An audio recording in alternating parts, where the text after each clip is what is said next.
Hello guys, I am again here with some examples or some applications of SN1 और SN2। मैं इससे पहले आपको SN1 और SN2 के लॉजिक समझा चुका हूँ, आपको मैंने उसकी मैकेनिज्म बता दी है और अब हम इस लेक्चर में SN1 SN2 के कुछ अच्छे एग्जाम्पल्स लेने की कोशिश करेंगे।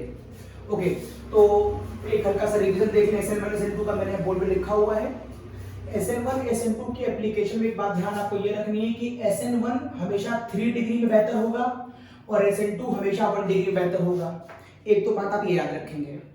द सेकेंड वन आप याद रखेंगे कि SN1 में वीक न्यूक्लियोफाइल चाहिए और SN2 में स्ट्रॉन्ग न्यूक्लियोफाइल चाहिए। एंड द थर्ड वन आप ध्यान रखेंगे कि SN1 में पोलर प्रोटीन चाहिए जो सॉल्वेंट होगा और SN2 में पोलर ए प्रोटीन, ये मेरे लिए मोस्ट फेवरेबल सॉल्वेंट होगा, ये आपको याद रखना है। अब एक क्वेश्चन देखिए, मैंने इस कंपाउंड के ऊपर what ever the name doesn't matter, इस कंपाउंड के ऊपर मैंने NaOH लगाया। आईयूपीएसी जब आप लिख लेंगे, मैंने बोला नहीं, आप लिख लीजिएगा, ऐसे नंबरिंग कर लीजिएगा 1 2 3 4 5 6 7 नंबरिंग कर लीजिएगा। तो मैंने कहा इस कंपाउंड के ऊपर मैंने NaOH लगाया, तो आंसर क्या आएगा? हमें अपने SN2 पर फोकस करना है। फोकस करिए, आप ध्यान से देखिए कि यहाँ का जो ये कार्बन आप देख रहे हैं, ये कायरल कार्बन है। इसमें एक तरफ CH3 लगा है, एक तरफ C6H13 की लंबी सी कार्बन की चेन है, एक तरफ H लगा है और ये मैंने Br लिखा है, इट इज Br।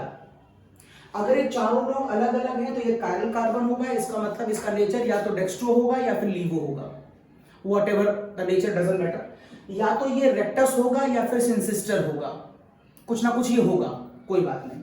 आप जब इसकी रिएक्शन NO से कराएंगे तो बस NO पे गौर करिए कि यहाँ पर जब आप अच्छा एक बात और देख लीजिएगा, ये जो एल्किल हैलाइड है इसकी डिग्री क्या है? यहाँ पर ये 2 डिग्री है, ये इधर भी कार्बन तो हैलाइड है 2 डिग्री, और 2 डिग्री SN1 में भी अच्छा होता है और 2 डिग्री SN2 में भी अच्छा होता है।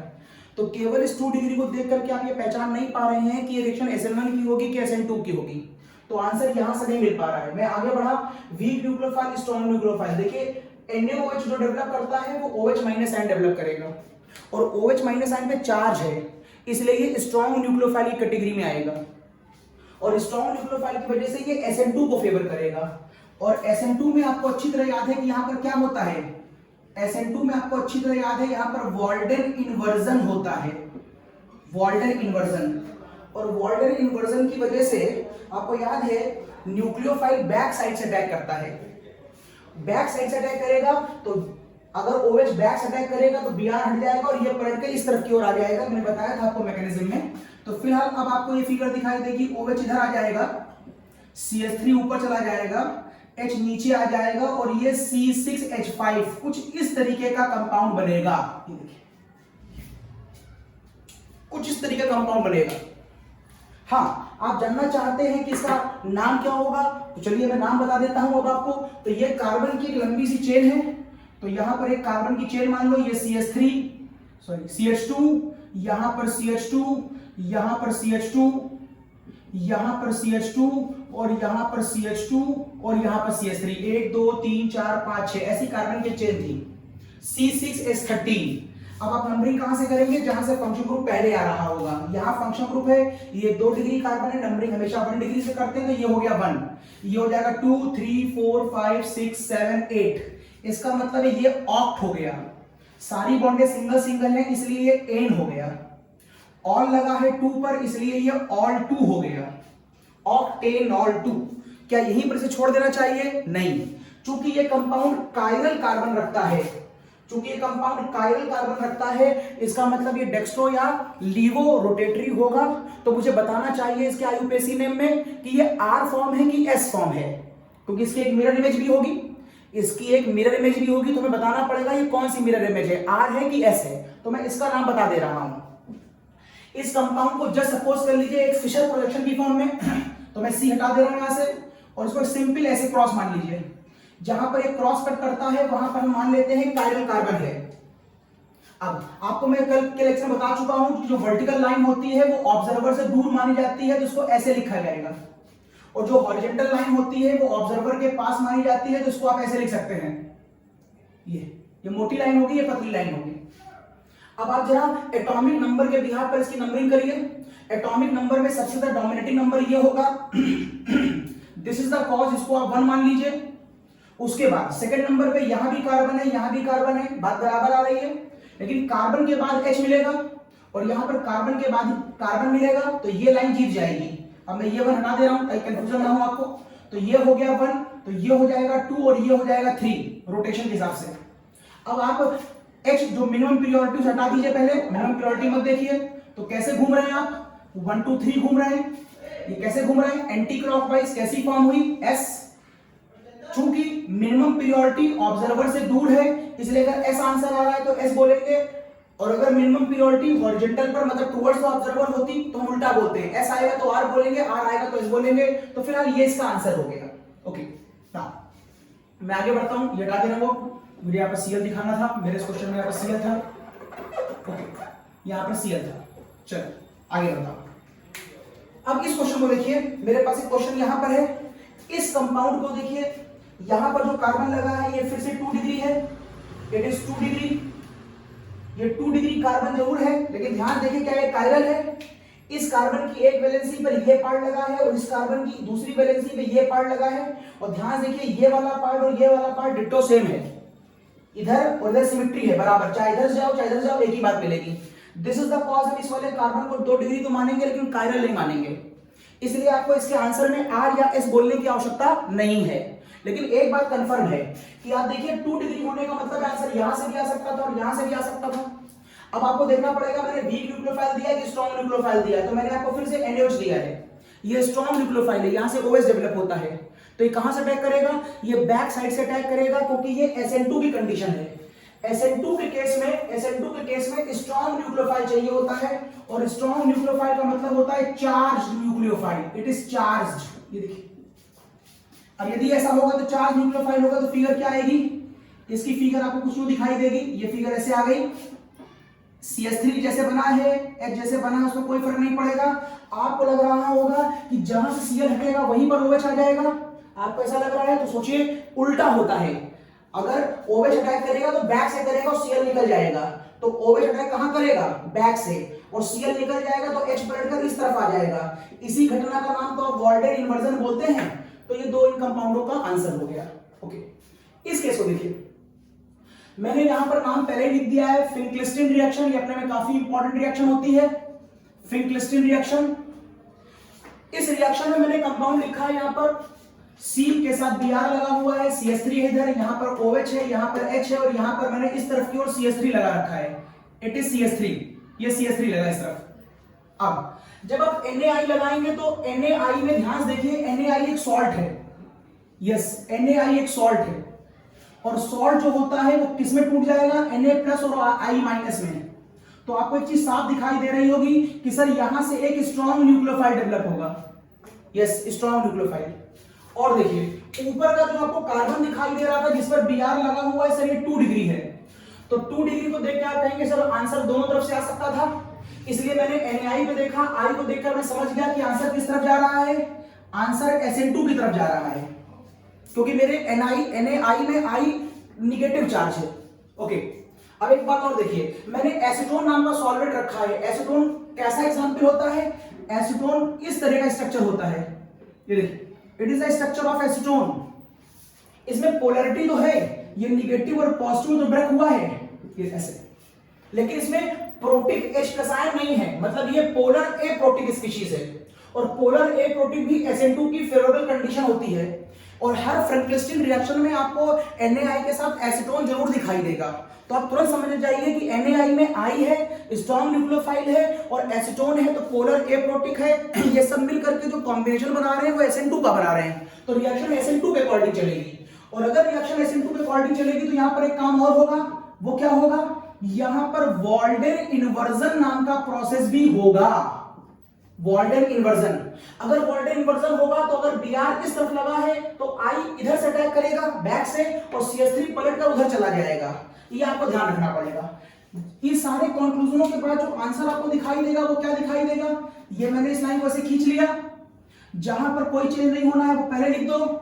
इन केसों में कोई चेंज नहीं हुआ, चेंज कहां हुआ, NaI ने बैक से अटैक किया और Br निकल गया, तो NaI का I इस तरफ आएगा बैक पर, और CH3 पलट जाएगा इस तरफ, और निकल कौन गया, यहां से Br और ये वाला Na मिलकर क्या बना लेगा, NaBr बना देगा। कुछ इस तरह का प्रोसेस होगा।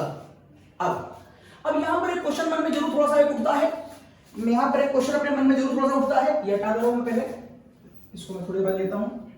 अब यहां पर एक क्वेश्चन थोड़ा सा मेरे मन में जरूर उठता है कि साहब CBr की बॉन्ड कैसी बॉन्ड है? साहब ये वीक बॉन्ड है, और Ci की बॉन्ड कैसी बॉन्ड है? CBr ये स्ट्रॉन्ग बॉन्ड होगी इन कंपेरिजन टू Ci के, और ये वाली बॉन्ड वीक होगी। अब ये कैसे बता दिया कौन सी बॉन्ड वीक है कौन सी बॉन्ड स्ट्रॉन्ग है? अरे बॉन्ड लेंथ, CBr की बॉन्ड लेंथ देखो और Ci की बॉन्ड लेंथ देखो, तुमको साफ दिखाई देगा कि Ci की बॉन्ड लेंथ ज्यादा होगी। क्यों बॉन्ड लेंथ ज्यादा होगी? क्योंकि I का एटॉमिक रेडियस बड़ा होता है और इसका एटॉमिक रेडियस छोटा होता है, बाकी इन दोनों का तो सेम ही होगा। और bond length is inversely proportional to bond strength. इसका मतलब ये बॉन्ड वीक है, ये बॉन्ड स्ट्रॉन्ग है। ओके, अब मुद्दा ये उठता है कि आप वीक बॉन्ड से स्ट्रॉन्ग बॉन्ड की तरफ कैसे जा रहे हैं, और बात उठता है कि जा भी क्यों रहे हैं। तो समझ लो पहले इसकी एप्लीकेशन क्या है। अगर आपको याद हो तो मैंने आपसे कहा था कि आयोडीन हैलाइड्स डेरिवेटिव बनाना मेरे लिए मुश्किल है। मैंने आपको इस चैप्टर के स्टार्टिंग में ही बताया था कि कोई भी एल्केन क्लोरीन या ब्रोमीन से रिएक्शन तो बढ़िया करती है, लेकिन फ्लोरीन से भी प्रॉब्लम थी और आयोडीन में भी प्रॉब्लम थी। लेकिन फ्लोरीन की प्रॉब्लम को तो हमने सॉल्ट रिएक्शन से बना लिया था। इवन तो आयोडीन की रिएक्शन में भी हमने ऑक्सीडाइजिंग एजेंट लगा के अपना लॉजिक तो पूरा कर लिया था। लेकिन यहां पर फ्रैंकलिस्टिन नाम के साइंटिस्ट ने एक लॉजिक और दिया। उसने कहा आप आयोडीन को इंट्रोड्यूस कर सकते हैं, आप आयोडीन की प्रॉब्लम को, जो वहां पर प्रॉब्लम थी, आप सीधे आयोडीन नहीं लगा सकते। उसने कहा इस लॉजिक से लगा सकते हैं। अगर आप पहले से यहां पर ब्रोमीन या क्लोरीन ले लें या फ्लोरीन भी ले लें और उसके बाद अगर आप फ्रैंकलिस्टिन रिएक्शन कराएं तो ये रिएक्शन हो जाती है और आयोडाइड कंपाउंड बन जाता है। अब मुद्दा ये उठता है कि सर एप्लीकेशन में तो आ गई कि आप आयोडीन बनाना चाहते हैं, लेकिन सर वीक बॉन्ड से स्ट्रॉन्ग बॉन्ड से वीक बॉन्ड, लेकिन आप स्ट्रॉन्ग बॉन्ड से वीक बॉन्ड जा रहे हैं। इन जनरल थर्मोडायनामिकली तो ऐसा संभव नहीं है, बिल्कुल थर्मोडायनामिकली संभव नहीं है, लेकिन हम इसके लिए कोई सपोर्ट लेते हैं इससे। देखिए कैसा सपोर्ट लेते हैं, ये क्या करता है समझिएगा। यह सारा खेल एसीटोन का भी है।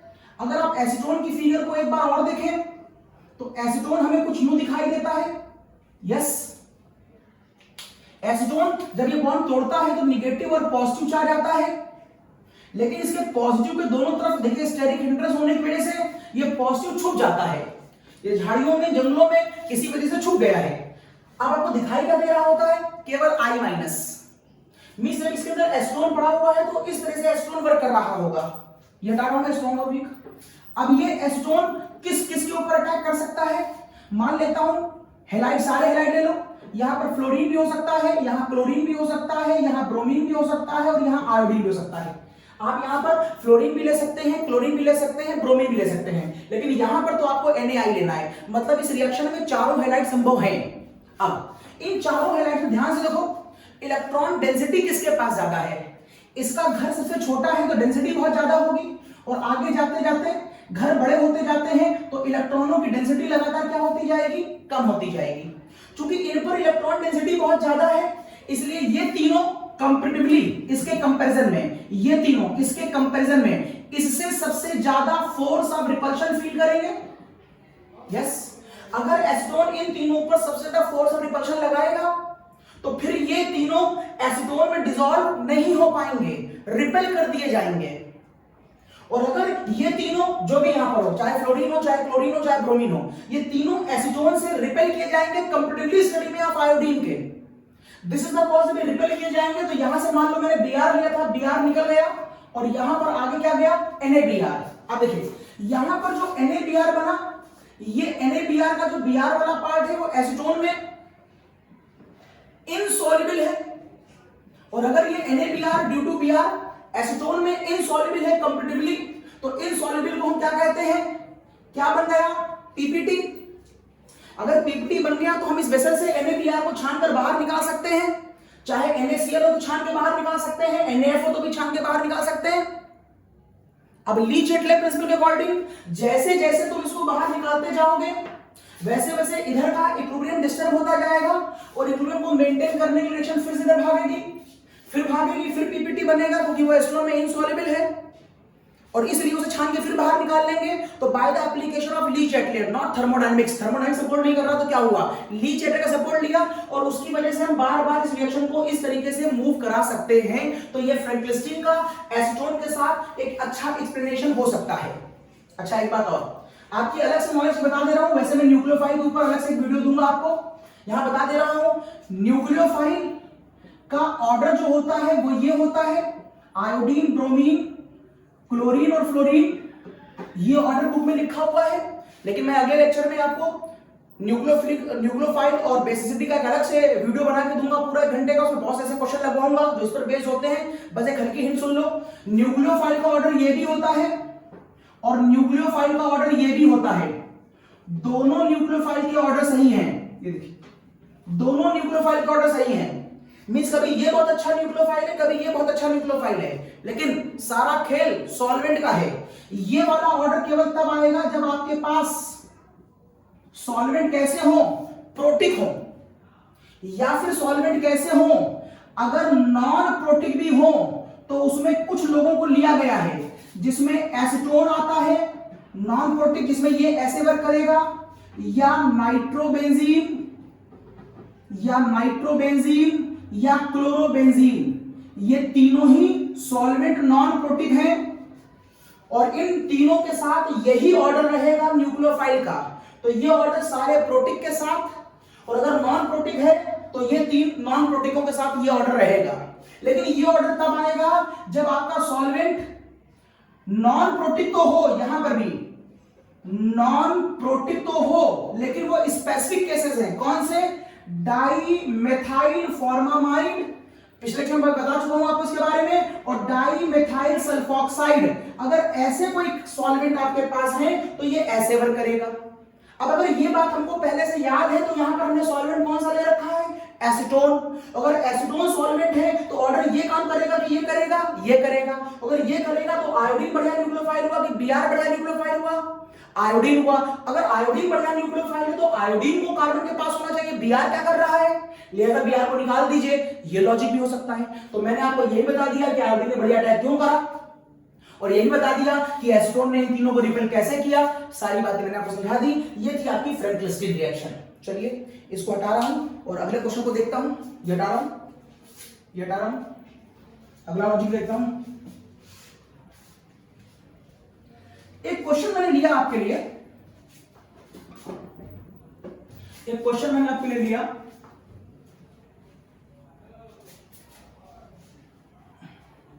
और वो क्वेश्चन मुझे ऐसा है कि बताइए क्या होगा अगर इस कंपाउंड की रिएक्शन, इट इज साइक्लोहेक्सेनॉल,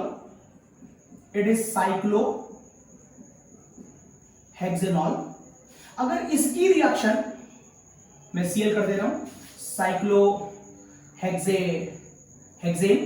और उसके ऊपर लगा हुआ है क्लोरो, तो नाम हो जाएगा इसका क्लोरो साइक्लोहेक्सेन।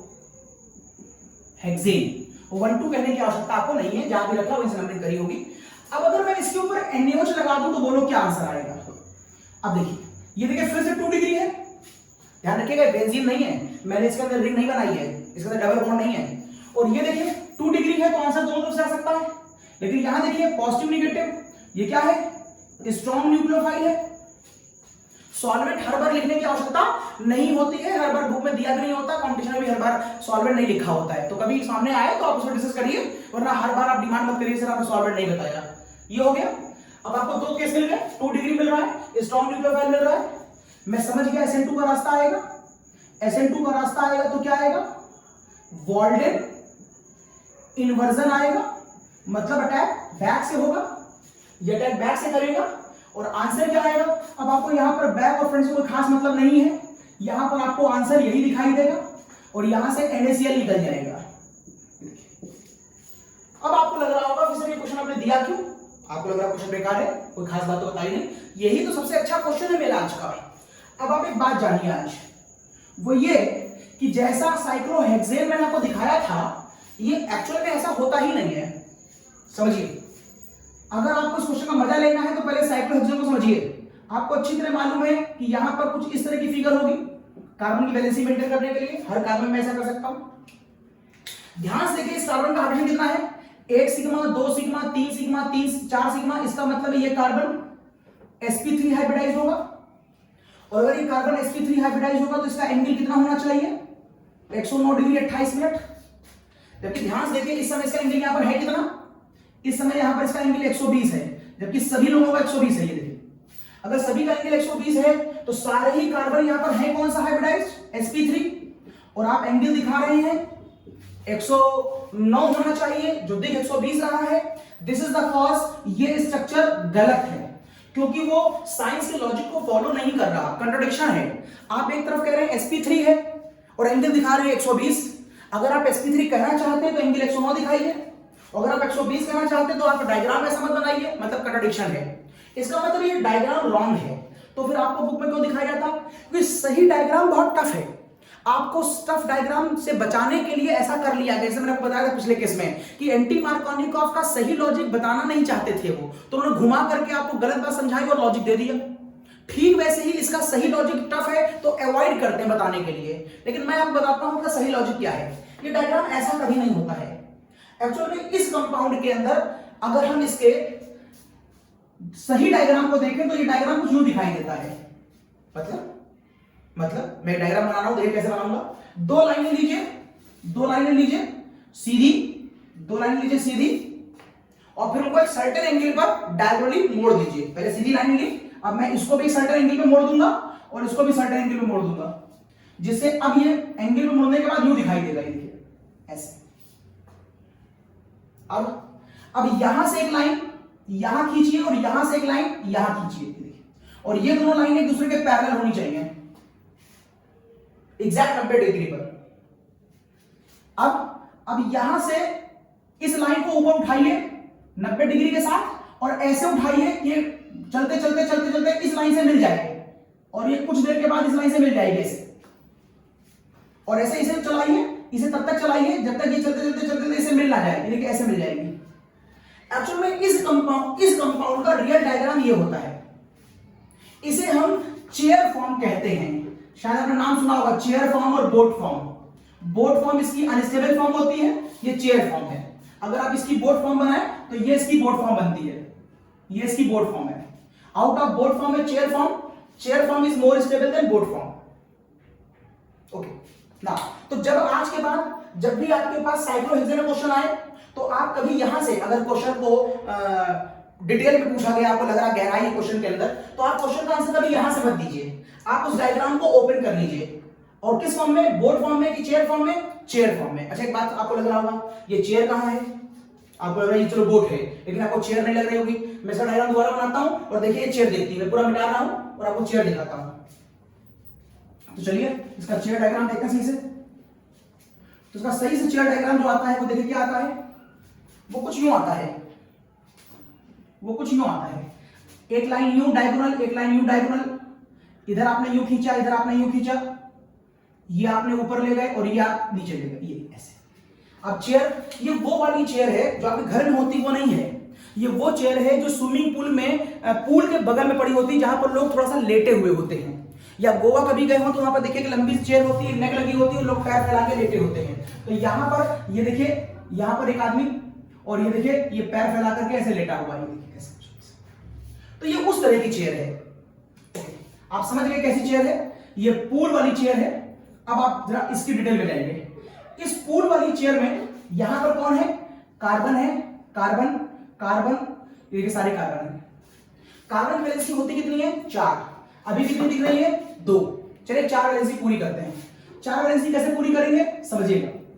इसकी 4 वैलेंसी कैसे पूरी करेंगे, एक तो सीधे खड़ा डंडा बना दो, सीधे खड़ा, पहले डायग्राम बना लिया हमने, एक सीधा खड़ा।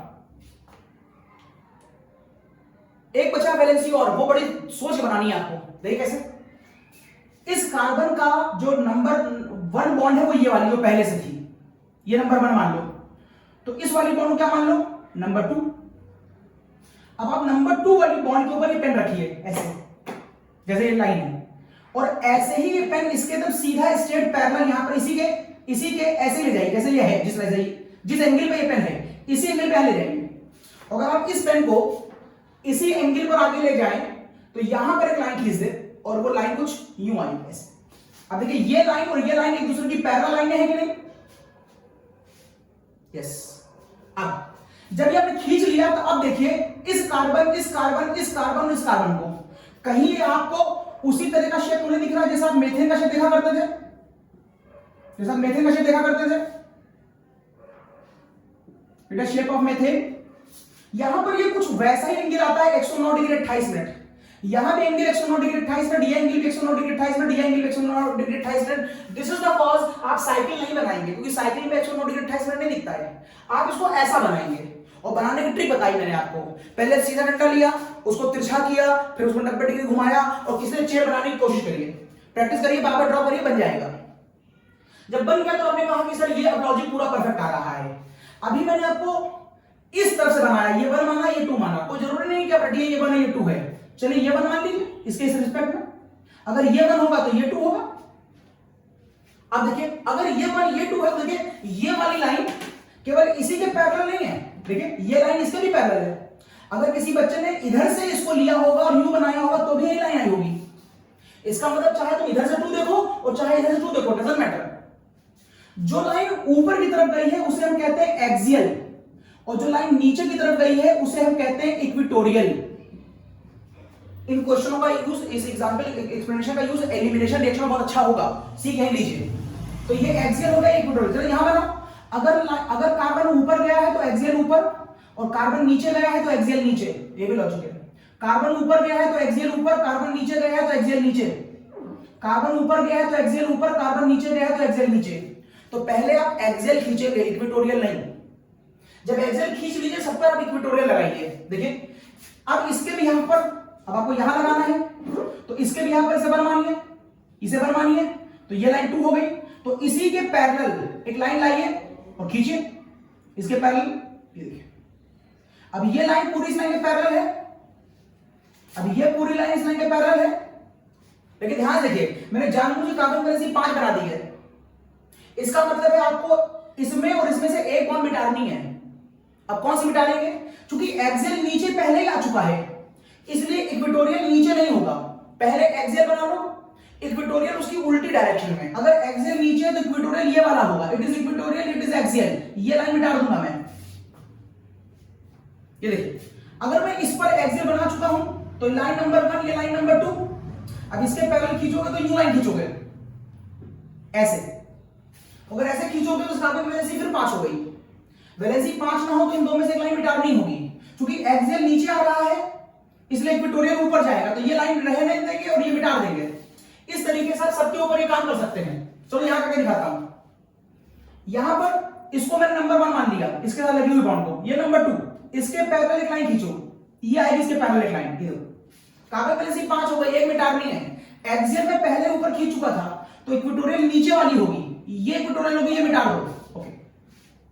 अब मैंने आपसे कहा था कि यहां पर सीएल लगा है, हो सकता है सीएल यहां लगा हो और हो सकता है सीएल यहां लगा हो, क्योंकि आपको उसने डायग्राम मेंशन तो किया है। लेकिन अगर डायग्राम ऐसा दिया होता तो ये देखिए, ये देखिए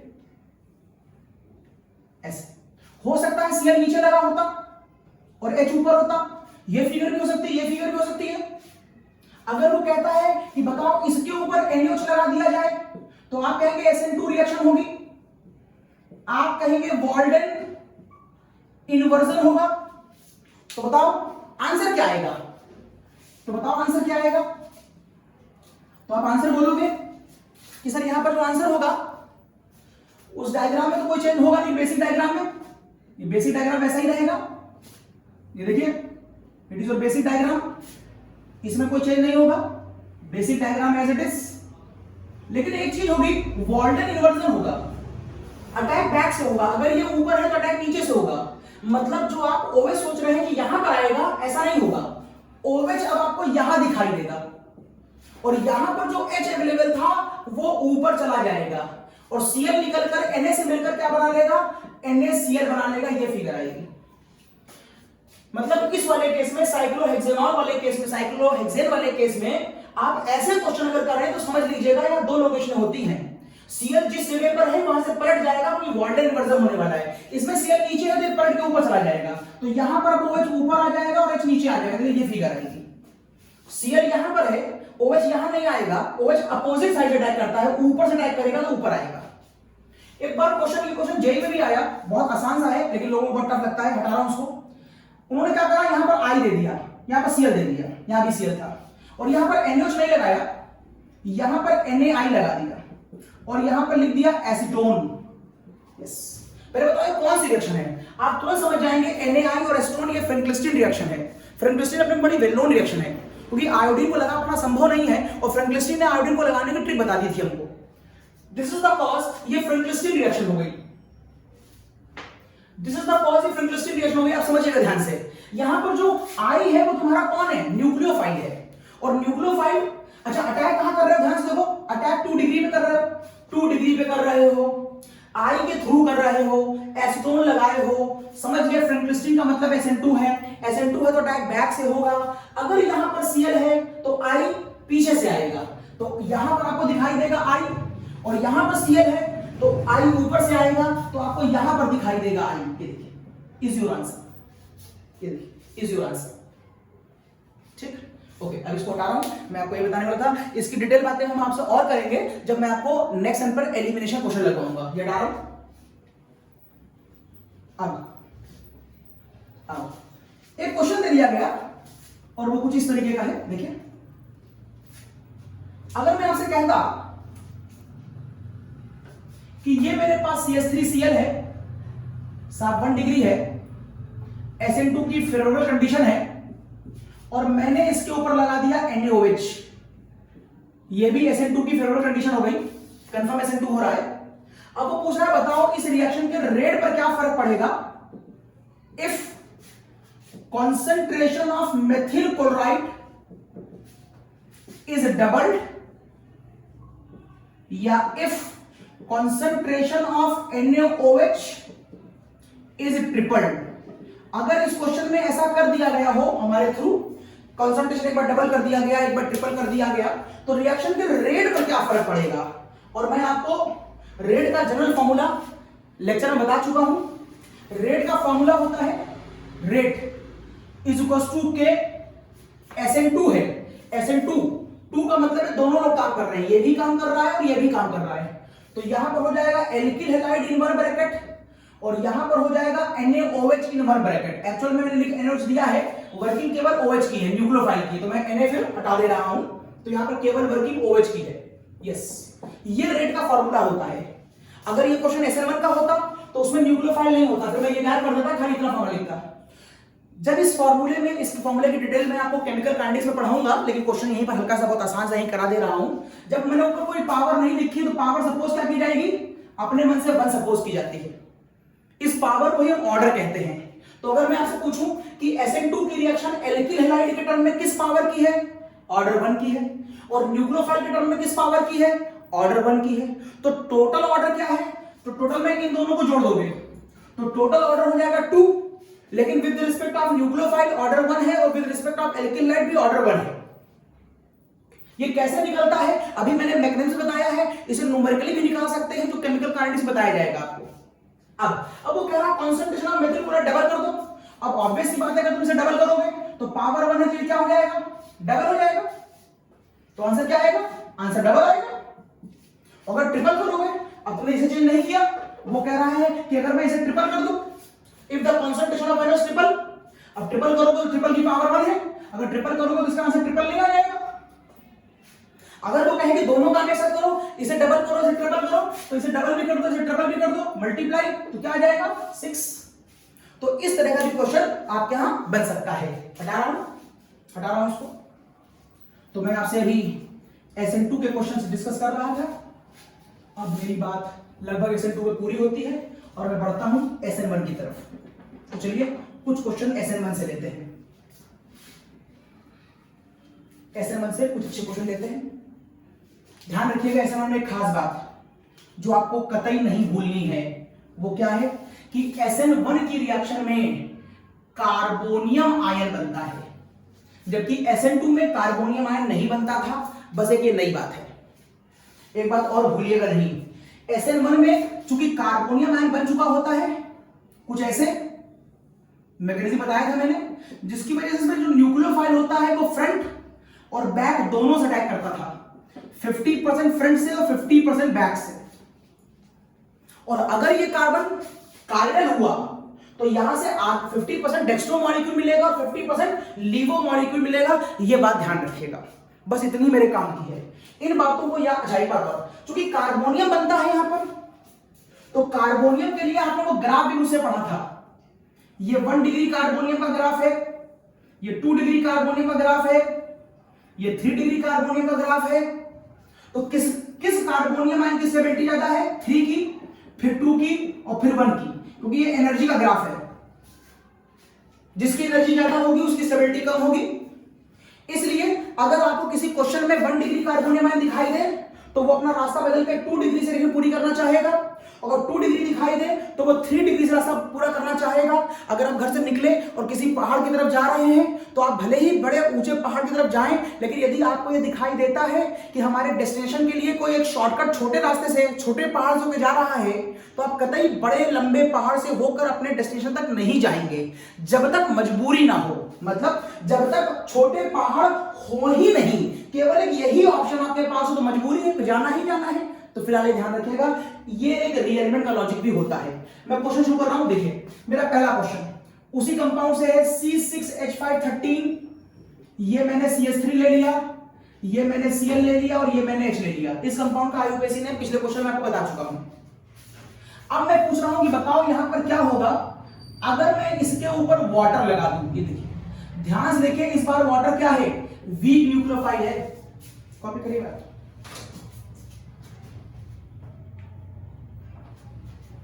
इस बार वाटर क्या है? वीक न्यूक्लियोफाइल है, क्योंकि ये चार्ज नहीं है, चार्जलेस है।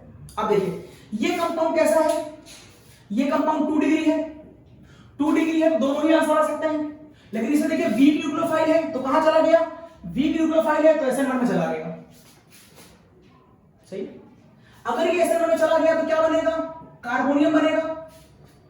अब कार्बोनियम बना तो चेक कर लो क्या रीअरेंजमेंट हो सकता है कि नहीं, चेक करिए। ये कार्बन क्या डिग्री है? 2 डिग्री है। इस डायग्राम को खोल के देखिए तो ये पूरा स्ट्रक्चर कुछ यूं दिखाई दे रहा है, 3 4 5 6 C CH3 Cl H। ध्यान से देखिए, आप 2 डिग्री पर बैठे हुए हैं और फिर सभी कार्बन 2 डिग्री हैं, इवन ये 1 डिग्री है, ये 1 डिग्री है। इसका मतलब आप 2 डिग्री कार्बन से बनने वाले कार्बोनियम आयन को, जो कि यहां पर कार्बोनियम आयन बनेगा जब Cl हटेगा, उसकी डिग्री क्या होगी? 2। मैं बता भी दे रहा हूं, ये आ गया C6H5, ये आ गया C, ये आ गया CH3, ये आ गया H, और ये देखिए बन गया कार्बोनियम आयन। लेकिन ये 2 डिग्री है। लेकिन आप इस क्वेश्चन को देखिए, आप 2 डिग्री को 3 डिग्री कार्बोनियम में कन्वर्ट ही नहीं कर सकते कि मेरे पास इस क्वेश्चन में 3 डिग्री कार्बन ही नहीं है, लिहाजा कार्बोनियम आयन तो बना लेकिन रीअरेंजमेंट नहीं हो पाएगा। हर बार रीअरेंजमेंट संभव नहीं है। ये तभी होता है जब आपके पास 1 डिग्री के साथ 2 डिग्री कार्बन भी हो और 2 के साथ 3 भी हो, तब तो आप मोशन करेंगे। लेकिन अगर आपके पास और कोई अच्छी संभावनाएं नहीं है तो फिर आपको 2 डिग्री से ही रास्ता पूरा करना पड़ेगा। मतलब इस वाले ग्राफ में ये वाला ग्राफ है ही नहीं, खाली 2 और 1 है। आप 2 से बढ़ रहे हैं तो 2 से बढ़ के 1 की तो जाएंगे नहीं, लिहाजा 2 से पूरा करेंगे। अगर 1 से बढ़ रहा होता तो मैं 2 पे आता, 2 से मैं चल रहा हूं तो मैं 1 पे क्यों जाऊंगा? फिलहाल ये स्थिति आएगी। अब पानी अटैक करेगा। अब बताओ पानी कहां से अटैक करेगा? फ्रंट से कि बैक से? तो फ्रंट और बैक दोनों से अटैक करेगा। कितने आंसर आएंगे सर? 2 आंसर आएंगे। कौन कौन से होंगे वो? C6H5C CH3, यहां पर आ गया H ये वाला, और सर ये देखिए आ गया पानी, ये देखिए पानी आ गया, ये देखिए पानी। ध्यान रखिएगा ये कार्बोनियम था, मैं आपको इसकी डिटेल बता चुका हूं। चलिए हल्की सी फिर बता दे रहा हूं, ये कैसे वर्क करता है देख ले पहले अलग से, वहां पर मैं सीधा से लिख दूंगा। सपोज करिए आपके पास कार्बोनियम आयन है और आपने ये अटैक करा दिया था पानी का। पानी के पास 2 लोन पेयर होते हैं और इलेक्ट्रॉनों का नंबर यहां पर 6 है। जब ये इस पर अटैक करेगा तो अपना इलेक्ट्रॉन इसको दे देगा, और अगर ये अपना इलेक्ट्रॉन इसको दे देगा तो अगली फिगर क्या आएगी? अगली फिगर अब आपको ये यूं दिखाई देगी, जहां पर 2 लोन पेयर थे उसमें से एक लोन पेयर बॉन्डिंग में यूज हो जाएगा और यहां पर केवल एक लोन पेयर बचेगा। गिन के देखना, जहां पर 6 इलेक्ट्रॉन थे, 1 2 3 4 5 6, अब 1 2 3 4 5 बचे। इलेक्ट्रॉन कम हो गया, होने कितने चाहिए? 6 है, कितने? 5। इलेक्ट्रॉन में एक्सचेंज होता है, प्रोटॉन में एक्सचेंज नहीं होता, तो इसके पास 8 प्रोटॉन थे। ऑक्सीजन का एटॉमिक नंबर 8 होता है। अब ये मत सोचना ये 8 प्रोटॉन है या 5 इलेक्ट्रॉन है, नहीं, एक्चुअल में 8 प्रोटॉन का मतलब है इसका कॉन्फ़िगरेशन 2,6 लिखा जाएगा। अब आउटर में 6 अगर होता तो मैं कहता प्रोटॉन इलेक्ट्रॉन बराबर होते, तब मैं कहता ये एटम न्यूट्रल है, लेकिन तुमने एक इलेक्ट्रॉन दे दिया, क्या बचा? 2 5 का मतलब 7 और यहां पर है 8, इसका मतलब है केवल एक प्रोटॉन इलेक्ट्रॉन से ज्यादा है। दिस इज द कॉज, यहां पर पॉजिटिव चार्ज आ जाएगा। O पर पॉजिटिव चार्ज आना मैक्सिमम स्टेबिलिटी का वायलेशन है, इसलिए O के ऊपर से प्लस हटाने के मैं क्या करूंगा, इसका एक OH के बीच की बॉन्ड को इधर शिफ्ट कर दूंगा, जिससे अगली फिगर क्या आ जाएगी, ये कार्बन कार्बन, अब यहां पर आया खाली OH और निकल कौन गया? H+, ये देखिए आपका आंसर आ गया। अब ये सारी बात समझ आ लीजिए, वहां सीधे अप्लाई कर दे रहा हूं। तो यहां पर जब पानी टाइप करेगा सारी घटनाएं होने के बाद सीधे क्या लिखोगे? तुम सीधे लिखोगे सर यहां पर OH आ जाएगा, H निकल गया। और यहां पर क्या आएगा सर? यहां पर C6H5 था, ये देखिए CH3 था, ये देखिए H था, लेकिन इस बार उसमें OH उस तरफ आएगा, ये देखिए इस तरीके से 2 आंसर बनेंगे।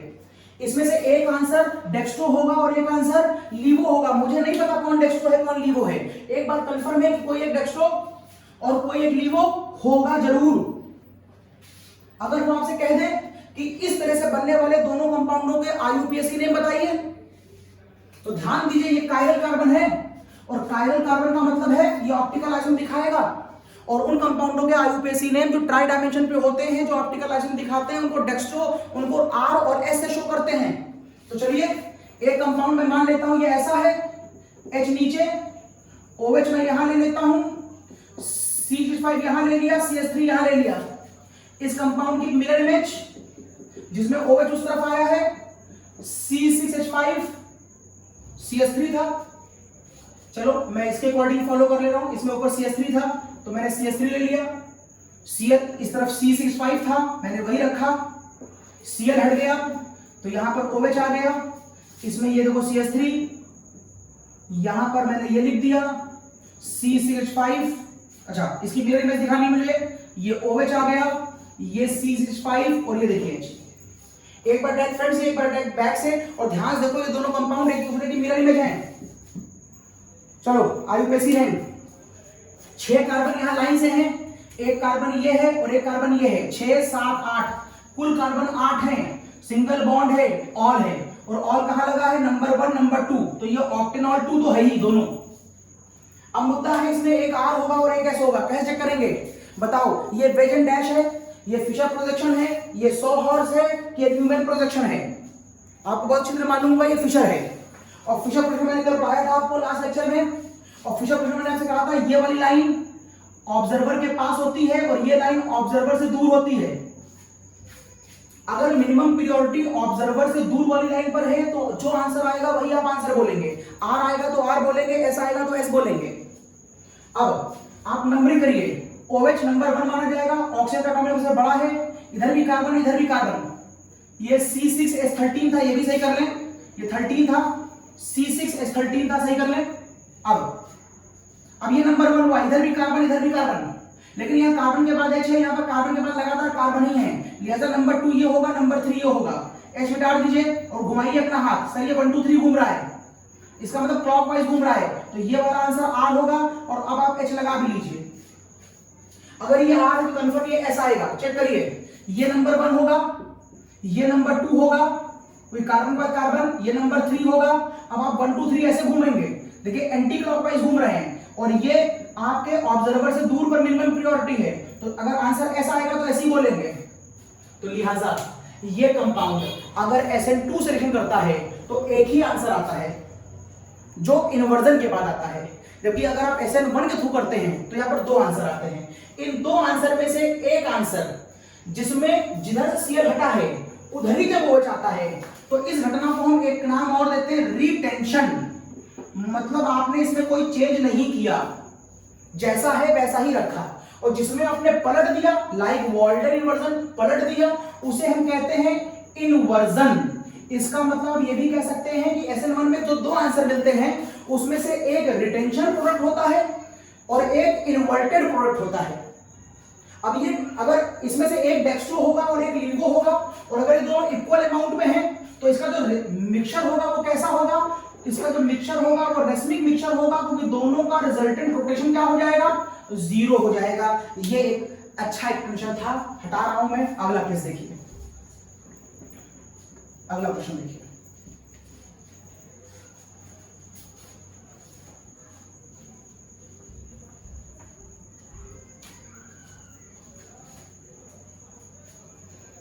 अगर मैं आपसे कहूं कि इस क्वेश्चन का आंसर क्या होगा, CH3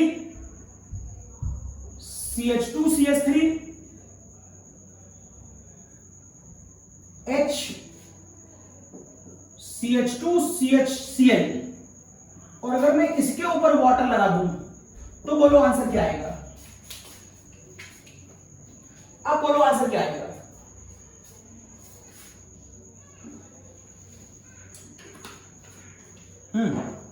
सोचा आपने?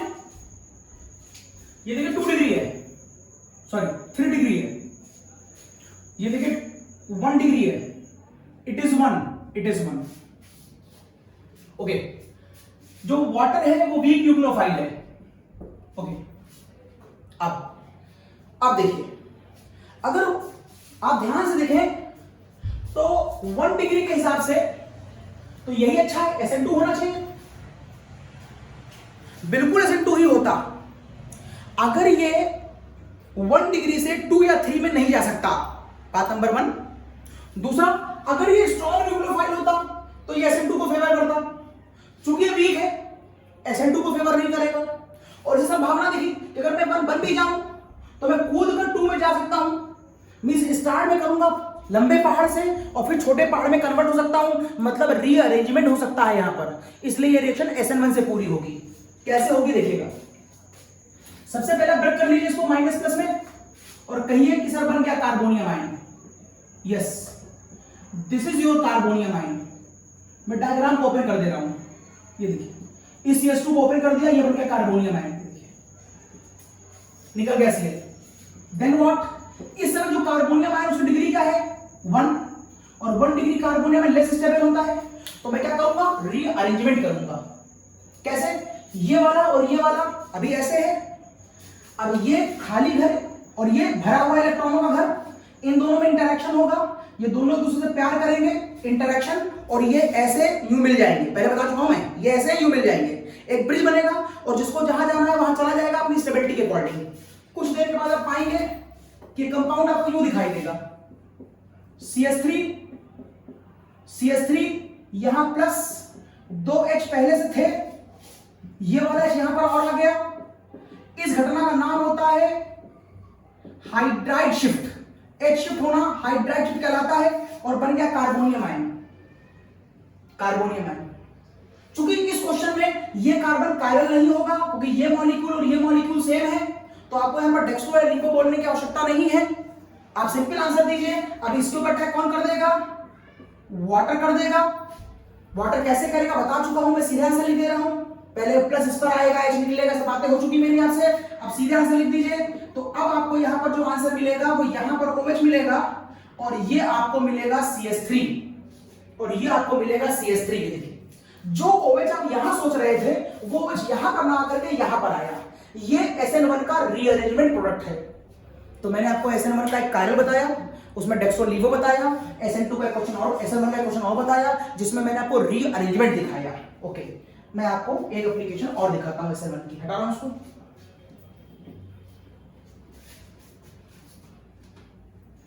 एक क्वेश्चन SN1 का और देखिए, और वो क्वेश्चन हो सकता है कि अगर मैं आपसे कहता कि मेरे पास एक ये कंपाउंड है, इज दिस, मान लो मेरे पास एक ऐसा कंपाउंड है,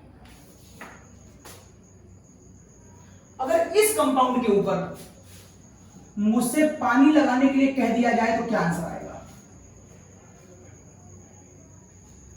बड़ा मस्त लॉजिक है, देखिएगा। पहली बात तो देखिए यहां पर एक अनस्टेबिलिटी दिखाई दे रही है, कार्बन है 1 sigma 2 sigma 3 sigma 4 sigma sp3 होने के बाद इसका एंगल 109 डिग्री 28 मिनट होना चाहिए, लेकिन एंगल यहां दिख कितना रहा है 90 डिग्री। इसका मतलब ये अनस्टेबल कंपाउंड है। ऐसे केस में हम कहते हैं इसके ऊपर क्या लग रहा है, रिंग स्ट्रेन लग रहा है। स्ट्रेन का मतलब आप कहते हैं ना यार बड़ा स्ट्रेन है आजकल, बड़ा प्रेशर है पढ़ाई का, तो जब भी आप पढ़ाई का प्रेशर लेते हैं तो आप हमेशा अनस्टेबिलिटी फील करते हैं। कभी प्रेशर मत लीजिए पढ़ाई का, पढ़ाई को एंजॉय करिए और ये सोचिए कि जो सीख रहे हैं उसमें मजा मिल रहा है। अगर आप मजा लेने के लिए पढ़ाई करेंगे तो आपको अच्छा लगेगा। यदि आप खाली अपनी मजबूरी मान के पढ़ेंगे कि पढ़ना पड़ेगा या एग्जाम में आएगा, तो कभी मन नहीं करेगा। तो हर चीज को इसलिए पढ़िए कि जानने की खुशी होगी, अच्छा ये भी मेरा मालूम चला, डजंट मैटर एग्जाम में आता है कि नहीं। आप इसलिए पढ़िए कि आपको कोई ज्ञान की वृद्धि हो रही है। एग्जाम में लिखने के पर्पज से कभी मत याद करिए। तो ये देखिए फिगर ये आ गई।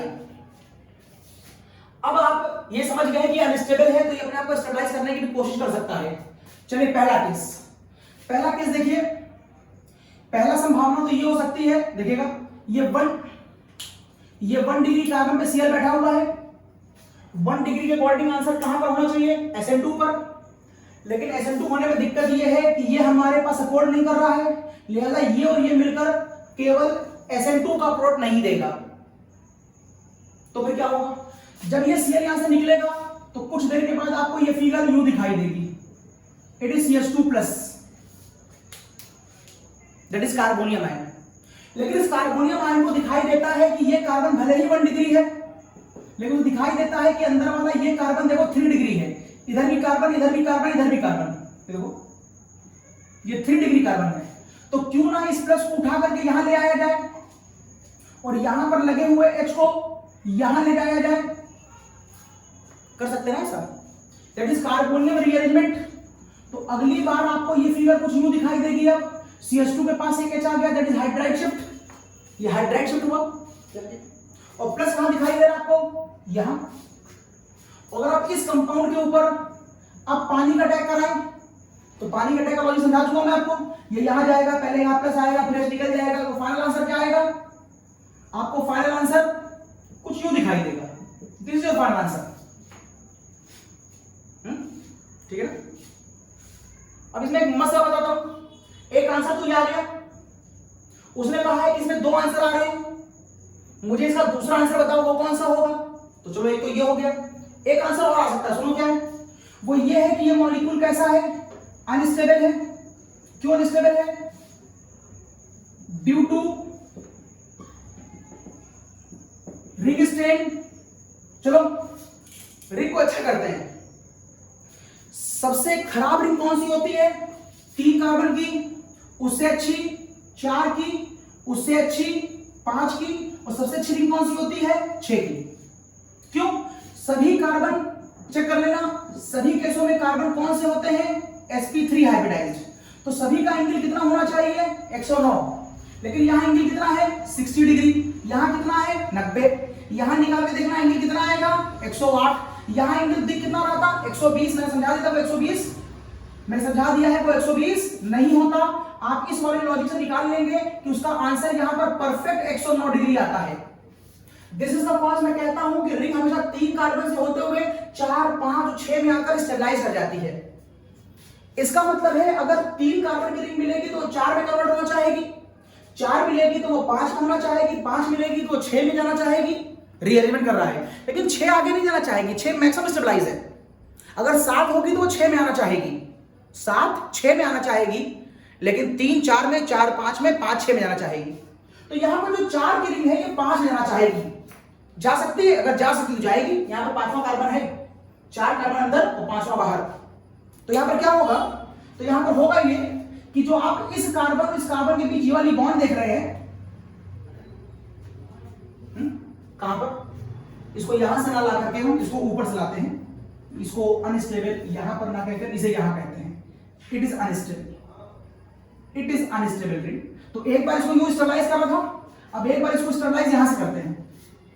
एक बार स्टेबलाइज कर रहे कार्बोनियम के यहां पर और रिंग के यहां पर कर रहे हैं। कैसे, अभी आप इस प्लस को यहां से यहां पर लाए थे हाइड्राइड शिफ्ट करा करके। अब क्या करिए, इस कार्बन के बीच जो बॉन्ड देख रहे हैं ये पूरी बॉन्ड ही शिफ्ट करा दीजिए। और मैं समझाता हूं आपको और अच्छी तरह। इसका डायग्राम आप यूं बनाइए, इस CH3 को ये देखिए ऐसे, ये देखिए ऐसे,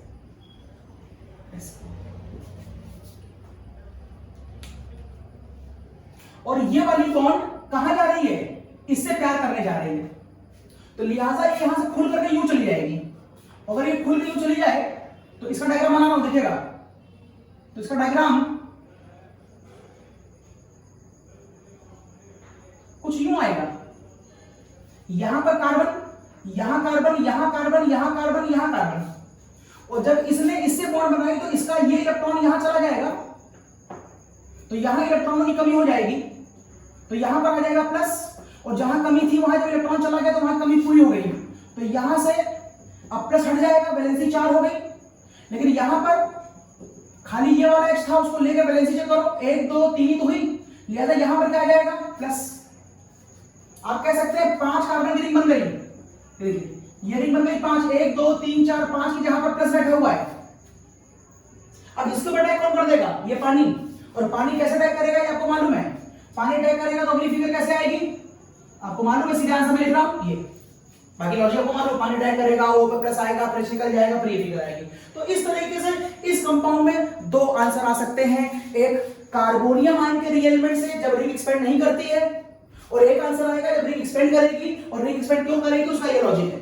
अब जहां पर 4 कार्बन की रिंग थी वहां पर 5 की आ गई। जब ये समझ गए तो जल्दी से क्वेश्चन कर दिए फटाक से।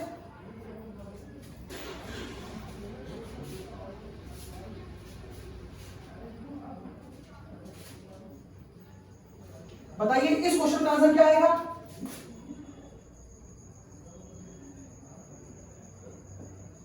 अगर इस कंपाउंड में पानी लगा दिया जाए, बोले क्या आंसर आएगा।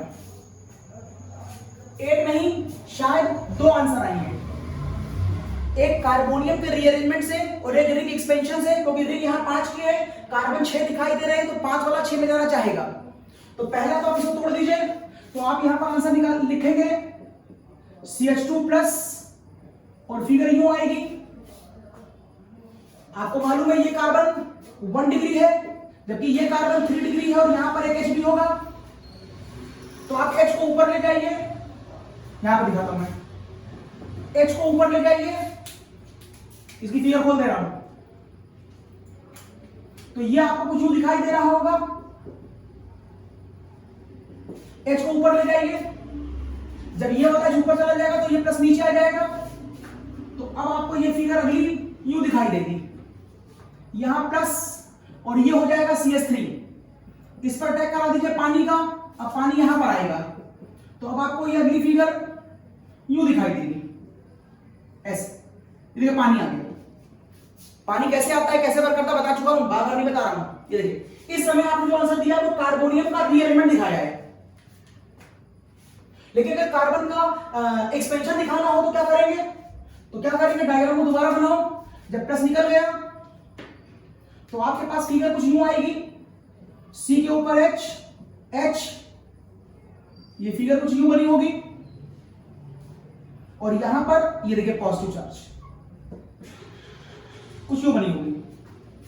अब ये कार्बन और इस कार्बन के बीच की बॉन्ड इससे भी प्यार कर सकती है, और अगर ये ऊपर होकर चली गई तो ये बॉन्ड जब ऊपर जाएगी, जब ये बॉन्ड ऊपर जाएगी तो ये इलेक्ट्रॉन ऊपर जाकर इसकी कमी पूरी कर देगा, तो कमी कहां पर हो जाएगी, यहां पर।